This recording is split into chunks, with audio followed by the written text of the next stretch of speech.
In a world torn by ideology and war, a shadow conflict unfolded behind locked doors and redacted files, a war not for land but for minds. This is the story of MKUltra, the CIA's notorious mind control program, and its darker, lesser-known counterparts. Operation Monarch, Project Offen, and Mockingbird.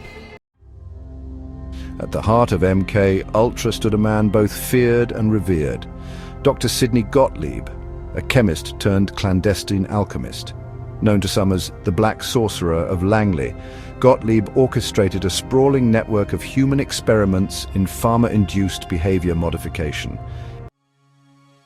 In his congressional testimony, Gottlieb admitted to dosing unwitting Americans with LSD, but what was not fully revealed was Operation MK Often, a parallel program aiming not only to control minds, but to contact what some described as non-human intelligences.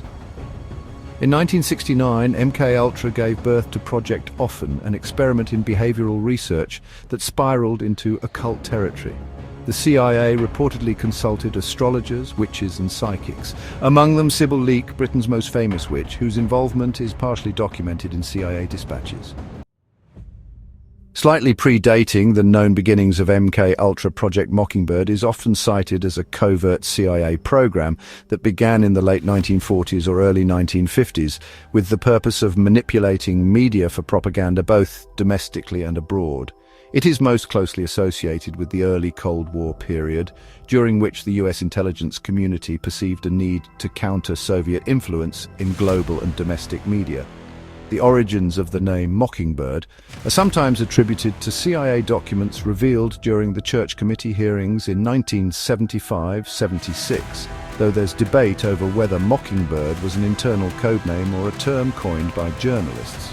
Some of its alleged goals were to influence and control major media outlets, plant or shape stories favorable to US interests, suppress stories that might be damaging to the CIA or US foreign policy, use media to conduct psychological operations, psyops, and perception management to subvert culture. Some of the key figures involved, Frank Wisner, Director of the Office of Policy Coordination, OPC, believed to have launched the early covert media operations. He referred to journalists under CIA influence as his mighty Wurlitzer, playing any tune he wanted. Alan Dulles, CIA director during the 1950s, believed to have expanded the program. Cord Meyer, allegedly tasked with overseeing Mockingbird operations. Joseph Alsop, Ben Bradley, Walter Lippmann, Henry Luce, founder of Time magazine, and others have been named or rumored to have cooperated with the CIA. Some methods of operation included recruitment of journalists. Both American and foreign reporters were recruited, some wittingly, some unwittingly. Funding front organizations, think tanks, literary magazines, and press syndicates were supported through CIA shell corporations. Dissemination of propaganda, articles, editorials, and radio programs were produced or ghostwritten to advance CIA narratives. Foreign media manipulation. The CIA reportedly influenced media in Europe, Latin America, Asia, and the Middle East, shaping public opinion in countries where the US had geopolitical interests. In 1969, MKUltra gave birth to Project Offen. While officially described as a program to evaluate the behavioral and toxicological effects of certain pharmas, MK Often became by some accounts a testing ground for something far more arcane: projective malevolence. The idea that mental, emotional, or spiritual energy could be projected to harm, disrupt, or manipulate others. An experiment in so-called behavioral research that, well, spiraled into occult territory. Within internal circles, this theory extended to the intentional harnessing of negative psychic force, weaponized hatred, fear, or spiritual influence to destabilize targets. It was whispered as a modern form of cursing, and some believed it required the cooperation of non-human intelligences. Allegedly under the direction of Dr. Sidney Gottlieb, MK Often operatives sought out individuals versed in ritual magic.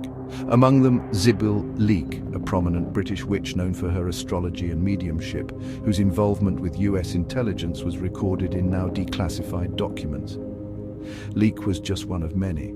The CIA is said to have recruited mediums, necromancers, warlocks, and even self-proclaimed Satanists to participate in controlled ritual environments, to test their influence on targets through symbolic, energetic, or spiritual means. At least one document references an experiment involving an alleged possession state induced through ritual and pharmaceutical combination. Another, according to author Gordon Thomas, involved attempts to bind or command spirits using Enochian rituals and demonological texts. In a subset of MK Often trials, investigators reportedly engaged voodoo practitioners aiming to understand and possibly replicate the psychological impact of curses and ritual possession on targets. Documents retrieved by independent researchers refer to the psychogenic effects of hexes, particularly on deeply religious or superstitious populations. The goal? To exploit spiritual belief systems as a psychological warfare tool. It was an exploration not only of pharmacology, but of belief as a battlefield. Perhaps most disturbing are the persistent allegations that MK often was part of a wider strategy to open metaphysical gateways. Some claim experiments were conducted with the goal of creating a stable interface between human consciousness and non-corporeal intelligences. Entities described variously as interdimensional, demonic, or archetypal. Ingo Swann, a key figure in the remote viewing community, hinted at a project involving astral reconnaissance, one that reportedly encountered presences during non-physical missions. Whether real or hallucinatory, the psychological effects were profound. Nick Redfern's FOIA requests have unearthed allusions to psychic containment protocols and warnings about entities that might follow back through astral channels. As the 1970s unfolded, the frontier of psychic research moved from experimental curiosity to active intelligence asset. The CIA was no longer the only agency probing the boundaries of perception. In 1977, the US Army formally launched Project Grill Flame, a covert initiative that attempted to militarize extrasensory perception. Its primary aim to train soldiers in remote viewing, the ability to perceive information about distant or unseen targets using only the mind. From describing Soviet missile silos to locating hostages in Iran, remote viewers were tasked with collecting actionable intelligence from within secure enemy facilities, without stepping foot outside the room. Grill Flame wasn't just about location tracking. Internal documents suggest objectives included detecting underground nuclear tests, monitoring Soviet psychic research, and even identifying the movements of submarines via psychic resonance. As internal audits and interagency rivalries unfolded, Grill Flame evolved into Project Sunstreak by the mid-1980s. The project was transferred to the Defense Intelligence Agency and rebranded in part to distance itself from earlier failures and to reduce scrutiny from congressional oversight. Sunstreak operated with a tighter circle of viewers, now referred to as operational viewers, many of whom had undergone training influenced by SRI protocols, but the goals had expanded. In addition to targeting foreign threats, viewers under Sunstreak were asked to probe non-terrestrial sites, possible extraterrestrial craft, and objects of unknown origin classified under advanced aerospace threat identification parameters, years before such terminology entered the public lexicon. In 1991, the various programs, Grill Flame, Center Lane, Sunstreak, were consolidated under a new name, Project Stargate.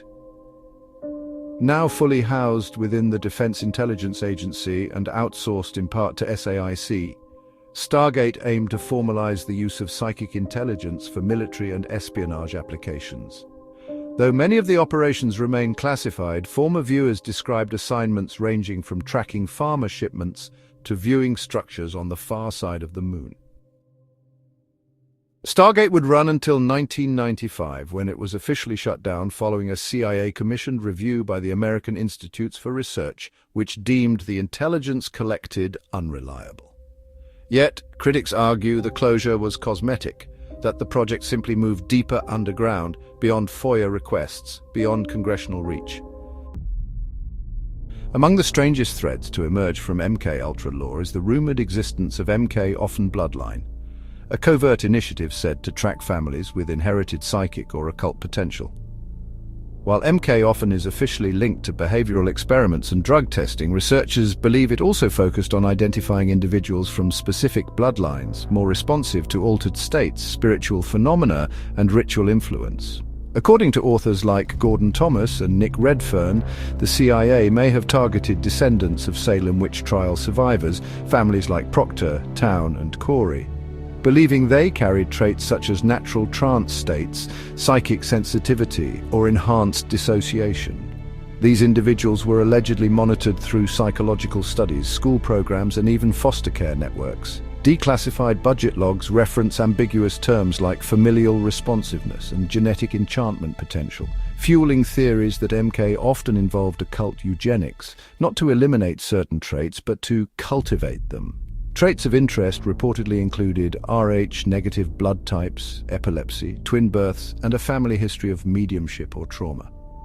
Some believe this initiative informed later programs like Project Monarch, where multi-generational trauma was used to fracture the mind and access hidden psychic abilities. While no program called MK Often Bloodline has ever been confirmed, circumstantial evidence suggests that certain families, once accused of witchcraft, were later studied, not feared. Today, the echoes of this alleged project remain in scattered documents, redacted names, and the stories of individuals who still remember rituals they never attended, languages they never learned, and dreams that don't feel like their own. In 1975, the U.S. Senate formed the Church Committee to investigate decades of illegal activity by American intelligence agencies. What they uncovered was staggering: covert surveillance of U.S. citizens, assassination plots, psychological warfare, and the now infamous MK-Ultra mind control program. Among the most disturbing revelations was the alleged development of untraceable assassination devices, including a heart attack gun designed to deliver a near-invisible toxin that induced cardiac arrest, leaving no forensic trace. While the committee exposed programs like COINTELPRO and MK-Ultra, many researchers argue it deliberately avoided deeper projects like MK-Often, psychic espionage, or occult experimentation, which remained hidden behind redactions and destroyed files. Senator Frank Church warned that unchecked surveillance power could be turned inward on the American people, a prophecy that now feels eerily prescient in the digital age. James Heydrich emerged in the early 1980s as a self-styled psychic and martial artist, claiming to possess telekinetic powers. He stunned television audiences on That's Incredible by seemingly turning the pages of phone books and moving objects with his mind. He attributed these abilities to intense Shaolin-style training and even claimed to be teaching psychic techniques to troubled youth in California. But in 1981, his fame unraveled when skeptic James Randi exposed him on national television, demonstrating that Heydrich's feats were the result of subtle mouth movements and trickery, not supernatural power. The story should have ended there, a typical case of a performer exposed. But Heydrich's tale took a darker turn. In 1989, he was convicted of child harm and later declared mentally unfit, confined to a psychiatric facility where he remains to this day. Diagnosed with schizophrenia and antisocial personality disorder, Heydrich continues to claim paranormal insight, even telling interviewers that spirits and unseen forces guided his actions. Yet beneath the surface of scandal and fraud lies a more unsettling theory. Some researchers have speculated that Heydrich, who endured extreme harm as a child and spent much of his youth in state-run institutions, may have been an unwitting participant in secret government experiments. His sudden rise, erratic behavior, and reported dissociative episodes have led some to tie him to programs like MK-Ultra and MK-Often, where trauma-based conditioning, psychic experimentation, and occult influence were explored. Heydrich himself has only deepened the mystery. In a rare 2009 interview, he claimed, "I didn't fake it, I made it happen differently." Whether he was a con man, a mentally ill performer, or a manipulated test subject of Cold War-era psychological programs, James Heydrich remains a strange and troubling figure in the shadow history of American intelligence. Michael Aquino wasn't just a man. He was a high-ranking U.S. Army officer, a self-proclaimed Satanist, and a psychological warfare specialist. He was a walking nexus of military intelligence and the occult. As a senior figure in Army psychological operations, Aquino's influence extended far beyond the battlefield, into the realms of propaganda, mind control, and perception management. But what makes him truly controversial isn't just his rank or his beliefs. It's the shadowy network of allegations and conspiracy theories that surround him. In 1975, Aquino broke away from Anton LaVey's Church of Satan to found the Temple of Set, a group rooted in esoteric philosophy and ceremonial magic. He claimed direct communication with the ancient Egyptian god Set, further fueling rumors that he was involved in ritualistic experiments and occult practices far stranger than fiction. Some allege that Aquino played a role in Project Monarch, a supposed offshoot of MKUltra said to involve trauma-based mind control on children, though no official documentation has ever confirmed the program's existence. His notorious Mind War paper proposed that psychological operations and information warfare could be more powerful than bullets or bombs, suggesting that the true battlefield is the human mind. To his critics, Aquino blurred the line between psyops and sorcery, weaponizing belief, manipulating perception, and perhaps pioneering techniques that live on today in everything from social media algorithms to military-backed entertainment narratives. Whether he was a misunderstood academic, an architect of unseen warfare, or something far darker, Michael Aquino remains one of the most enigmatic and disturbing figures ever to wear the uniform of the United States military. Later, Aquino was investigated but never charged, during the height of the Satanic Panic. Yet his influence on psychic warfare doctrine was undeniable. To his supporters, Aquino was a philosopher-soldier, exploring the boundaries of will, ritual, and the human psyche, but to his critics, he was something darker. Aquino's name occasionally appears in conspiracy theories, tying military figures and intelligence officials to global child harm rings, similar to the Franklin scandal or alleged underground networks involving political elites. In 1986, Aquino was linked, though never charged, in a military daycare harm scandal at the Presidio Army base. Parents alleged satanic ritual abuse, investigators uncovered symbols, testimonies, and eerie connections, but official charges were dropped. Aquino maintained his innocence. Still, rumors persisted. In the shadows of history, some believe that neither Project Mockingbird nor MKUltra ever truly ended. They simply evolved, shedding their original names while expanding their reach. What was once the clandestine planting of stories in newspapers has become a global apparatus of influence, seamlessly integrated into newsrooms, film studios, and music labels. Allegedly, the same psychological manipulation tested under MKUltra via LSD, hypnosis, and trauma is now deployed through more palatable mediums. Antidepressant pharmaceuticals, subliminal messages in advertising, and algorithmically curated content. Music festivals and pop culture icons are, in this view, not just entertainers, but carefully engineered influencers whose messages align with state interests, priming youth with compliant ideologies masked as rebellion. Meanwhile, the entertainment industry's overt partnership with the Pentagon and intelligence agencies, funding scripts, shaping narratives, and approving final cuts, suggests Mockingbird's voice still sings just in high definition. Big Tech, once a bastion of free speech, is now accused of acting as the new digital gatekeeper, suppressing dissent while promoting narratives that bolster foreign intervention, political division, and pharmaceutical dependence. In this web of influence, Mockingbird controls the story and MKUltra still tinkers with the mind. Not with wires and chemicals, but with screens, pills, and the illusion of choice.